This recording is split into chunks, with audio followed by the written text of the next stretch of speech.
26.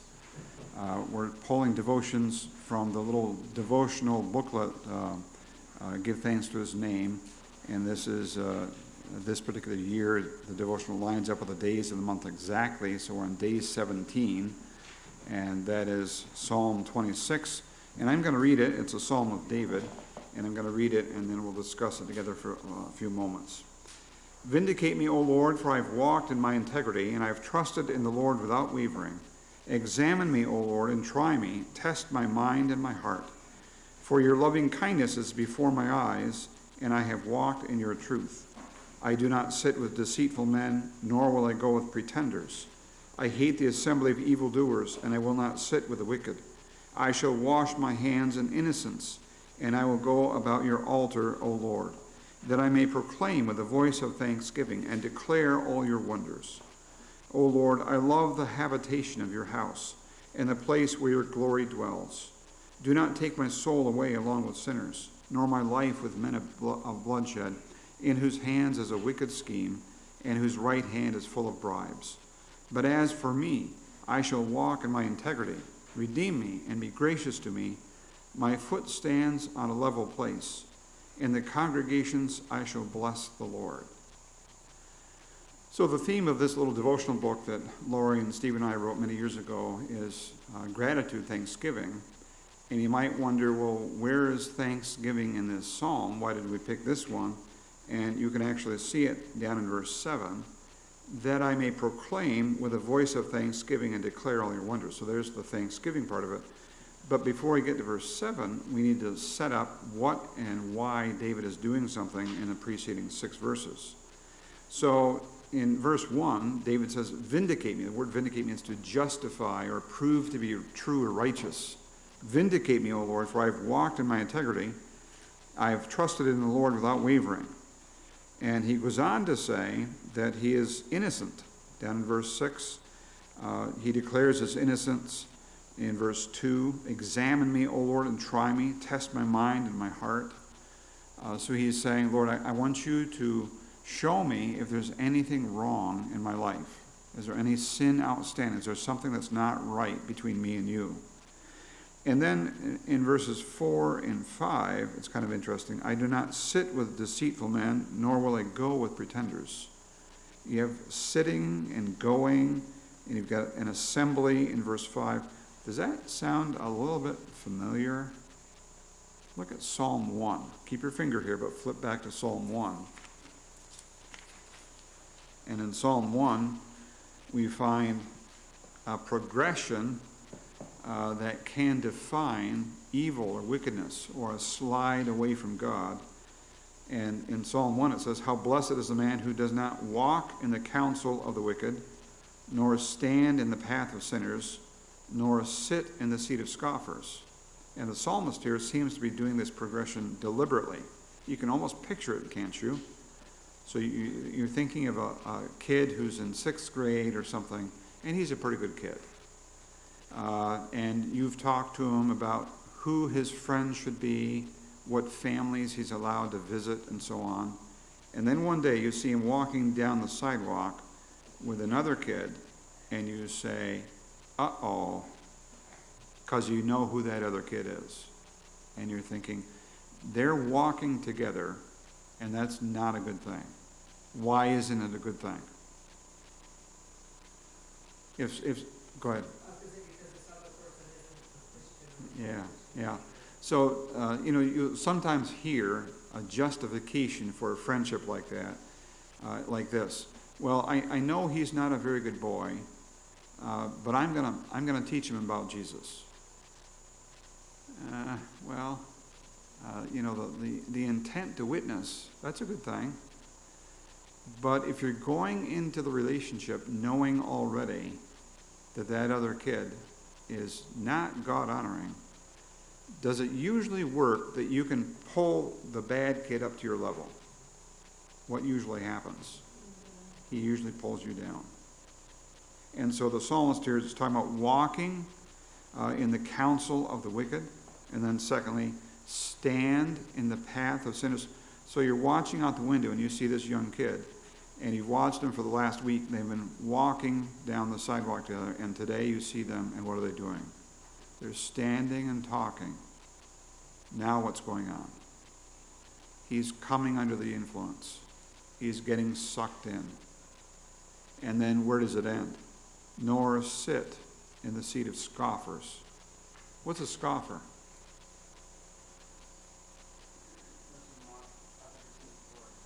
Somebody who mocks and ridicules that which is right and true and godly and honorable. And what happened to this man is he didn't wake up one morning and say, I think today I'm going to turn my back on God and become evil. That doesn't happen. It happens a little bit at a time. He decides to form a friendship with somebody that he knows he shouldn't. And that leads to something else, and that leads to something else. And so you can see that the associations, the friendships, the relationships and connections that we have, would it be fair to say God cares about my character, but he's okay with any friendship that I might form with whatever kind of a person that is? That's my business. No, that's not right at all. Right here it says very clearly, God does care about our relationships. Who we hang out with does matter to God. There's a couple of reasons why. Can you guess at them? What's one reason why God would care who I have as a friend? Because it's a strong influence. You can tell a man by his friends. number one. Number two, there's another reason. We have been given the name Christian. What does that mean? Follower of Christ. Do we bring that name with us into our relationships? You bet we do. Whether for good or for ill. Whether it's a good relationship or it's one that should not be there. We bring the name of God and the Holy Spirit indwelling us into that relationship. And so here's a pattern of how wickedness and evil develops. Now go back to Psalm 26. And David here is saying in verse 4, I do not sit with deceitful men, nor will I go with pretenders. He says in verse 2, Lord, I want you to examine me. I want you to test me. It looks like where David is going with this is he wants to get to the point of thankfulness, of worshiping God, of expressing gratitude to God. In verse 7, that I may proclaim with the voice of thanksgiving. But notice the little word that at the front end of that, verse 7, Psalm 26, 7. That I may proclaim. What does that word that mean? So that. So in this context, that would mean there's something that goes before in order to get to that point. I need $5 so that I can buy milk and eggs. So that. In this context, in Psalm 26, what is the so that? Well, let's look at it again. We'll just skim through starting in verse 1.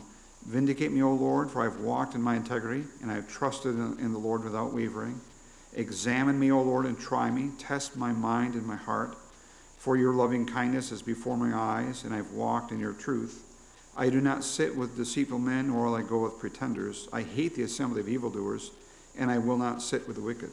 I shall wash my hands in innocence, and I will go about your altar, O Lord, that I may proclaim with the voice of thanksgiving and declare all your wonders. So there's kind of a ramp up, a precondition. There's something that has to be in place before we get to that I may thank God, that I might declare the wonders of God with great gratitude. What is the ramp up? Yes, holiness. Personal holiness. It's saying to God, I need you to cleanse me. I need you to get rid of anything that would be between you and me. Do you remember there were strict rules for the priests of the Old Testament, the Jewish priests? What are some of the rules that they had? What kind of a tribe must the Jewish priests be from? They had to be Levites, from the tribe of Levi. What else? Were they allowed to marry foreigners? Could they marry Moabites and Canaanites? No. How about their behavior? When somebody came to bring an offering to God, were they allowed to say, well, you give me the nice cut first, and then I'll burn all the junk? That's like the sons of Eli, isn't it? No, you can't do that. There's rules about that. How about their clothing? Were there rules about their clothing? All kinds of rules, including, get this, including even their underwear. Yeah, there were rules about it. And if somebody showed up for priestly duties wearing something inappropriate, would he be able to say to the high priest, the chief priest, boss, I just didn't have time to get washed up and cleaned up. I know that the 12 o'clock bell is about to ring, so you don't mind if I dress like this, do you? Do you think the priest would say, oh yeah, we don't stand on ceremony around here. It's not a big deal. No. He says, you are forbidden. You can't come in here. Now take that and apply it to this. Can we come to God tonight, next Thursday, and say, oh God, I'm so thankful to you. I'm so grateful for who you are. I'm just so happy. I'm so joyful that you gave me your grace and you saved me. And I just want to express my thanks and my appreciation, my humility, my honor to you. When I know there is sin in my heart and my life. Is that appropriate? It is not appropriate. That's the point. Giving thanks to God is a privilege. Not just anybody can properly and appropriately thank the Lord. There is a spiritual condition that should be in place, and that spiritual condition would be, I'm right with the Lord. Now, did you pick up on David's tone of voice in these first 7 verses? Do you think that he is saying, I know that I'm a deep sinner, I know there's stuff outstanding? Look, for example, in verse 1, and again down in verse 3. So I'm looking at phrases. I have walked in my integrity. In verse 3, I have walked in your truth. In verses 4 and 5, I do not sit, nor will I go. Verse 5, I hate. In verse 6, I shall wash my hands in innocence. What sort of a tone is David taking? Is he saying, God, I've got a lot of confessions to make. I am pretty messed up. Is he saying that or something else? He's saying, Lord, as far as I know, there's nothing between you and me. Now, in other Psalms, do we have a record in other Psalms that David wrote where he is very clear in saying, I am in tough shape. I have sinned. He does on many occasions. You know, the one that springs to mind immediately is Psalm 51, but there's a lot of them actually. They're lament psalms and they're repentant psalms, quite a few of them. So when David says here, Lord, as far as I know, I've got integrity. As far as I know, I've got innocence. Do we doubt his sincerity, or do we think, well, I think he's being honest? Well, he's being honest, because in other places, he's honest about his sin. So there's no reason to doubt here that he's expressing, as far as I know, God, there's nothing on the tablet that would keep me from worshiping you and thanking you. And so that's the setup. And he's saying, I want to be right with you so that I can thank you, so that I can worship you, so that I can appreciate you and tell you how grateful I am for who you are and for what you've done. Look in verse 8. O Lord, I love the habitation of your house and the place where your glory dwells. Do not take my soul away along with sinners, nor my life with men of bloodshed, in whose hands is a wicked scheme, and whose right hand is full of bribes. But as for me, I shall walk in my integrity. Redeem me and be gracious to me. My foot stands on a level place. In the congregations I shall bless the Lord. What is David saying in verse 8?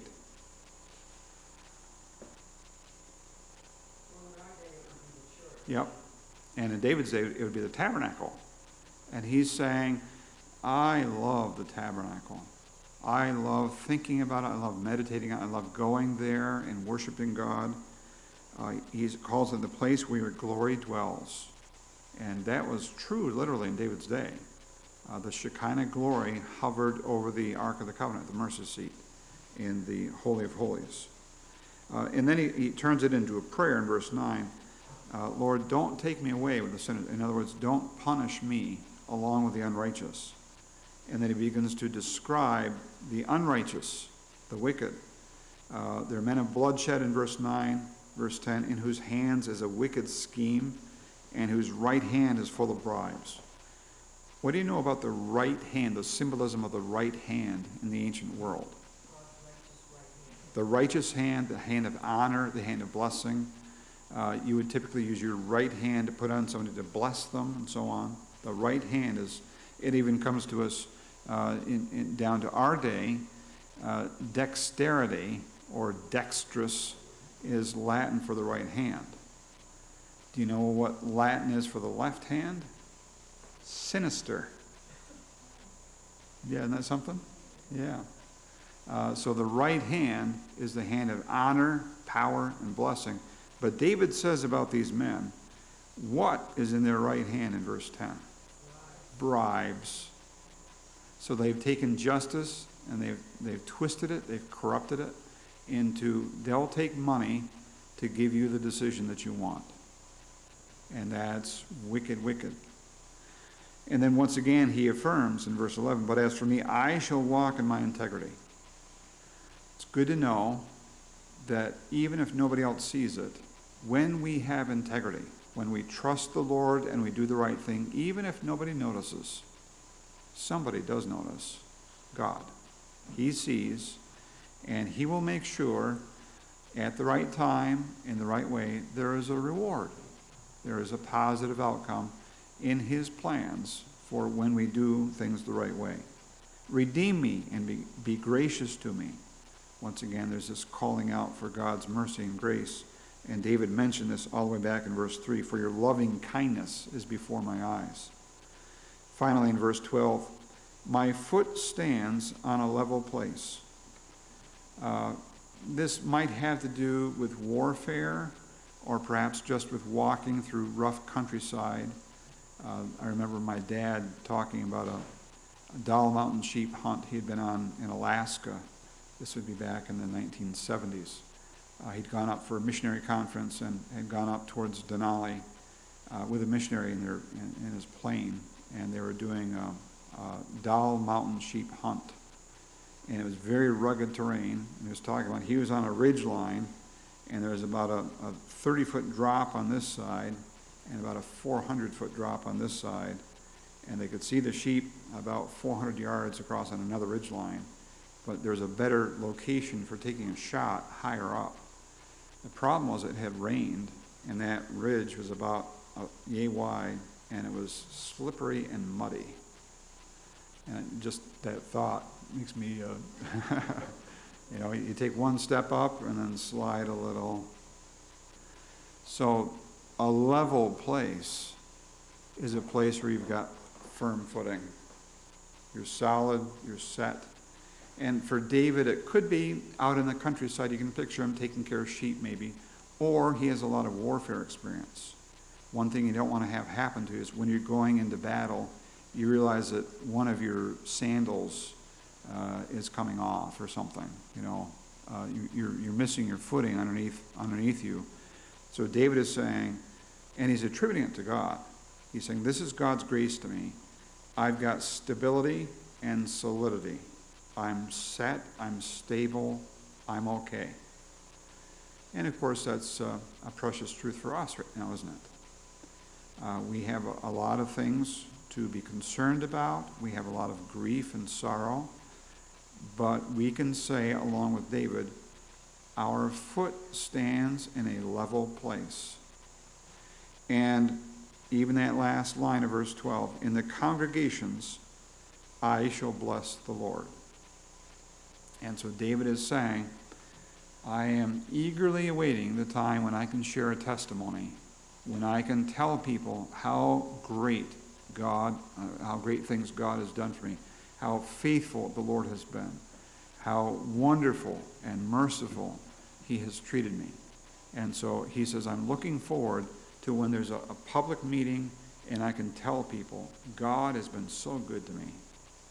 And that is what he's looking forward to. Comments or questions on Psalm 26? Okay, so